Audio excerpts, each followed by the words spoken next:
Hello everyone, it's Deb Floros for Jesse James Beads. The Year of the Snake collection is right up my alley. I love making anything snake jewelry related. I don't like real snakes, but I do like jewelry snakes. So I've got this beautiful clasp that's available from the collection and some really cool hematite single strand beads in a green color. I believe this color is called Medusa.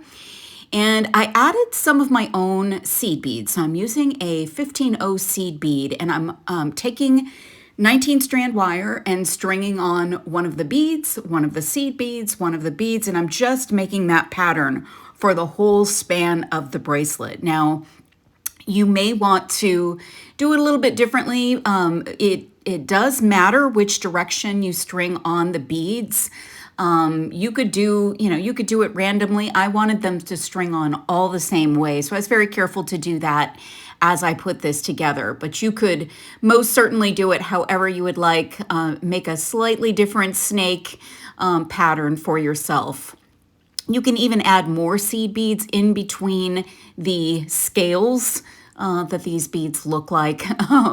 They're so cool. I mean, this is just a super fun way to make a snake bracelet. It just kind of moves fun, and so I'm just about done stringing, but what I need to do is take my clasp and put that next to my piece, next to my ruler, to make sure I account for the space that clasp is going to take away or eat up. So I'm going to cut and add a bead stopper, and then I'm going to crimp these on to either end. They're really easy to work with.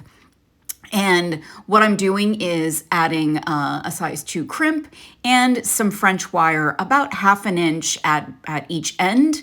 That will be the way that I attach my snake clasp, which is so much fun. I mean, this is like my new favorite project. So I'm putting on the crimp tube, I'm putting on the French wire, putting on one end of the clasp, and then I'm pulling that down so that it's snug, but that the clasp still has room to move. So you want there to be some flexibility and movement with that clasp. So just make sure that your loop is small enough, whether you use French wire or not, to finish up your piece. You can also use a wire guardian if you like that. Then I'm going to pull off the other end, and the other end of the snake clasp is going to go down there. And just doing the same thing, I've got a size 2 crimp tube and some French wire, and then I'm stringing on the other half of my clasp. And I'm trying to make sure that I don't have any slack in the bracelet, but also not crimping this completely straight. So closing up that clasp, and look at this fun bracelet. So great for stacking, so much fun to make. The Year of the Snake collection is so much fun. You can find all the pieces and parts at jessejamesbeads.com. Check out the collection. I'm sure you will enjoy it.